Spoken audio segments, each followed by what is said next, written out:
কোচবিহারের পুন্ডিবাড়িতে অবশেষে উদ্ধার হলো গন্ডার। আজ সকালেই এলাকার দুই বাসিন্দাকে আহত করে এই গন্ডারটি।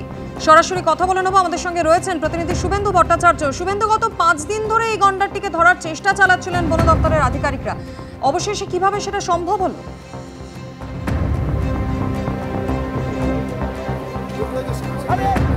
দেখো, প্রায় 5 দিন ধরে এই গন্ডারটির কিন্তু ধরার চেষ্টা করছিলেন বন দপ্তরের আধিকারিকরা। এবং যেটা জানা গেছে যে এই যে ভয়ালো বন্যা সেই তোরসা নদীতে ভেসে এসেছিল মাথাভাঙাতে, এবং সেই মাথাভাঙা থেকে তারপরে কিন্তু পুন্ডিবাড়িতে ঢুকেছে গতকাল এবং আজকে দুজনকে আহত করেছে। এবং অবশেষে আজকে ট্রাঙ্কুলাইজ করা গেছে গন্ডারটিকে এবং সেটা ধরার চেষ্টা হচ্ছে।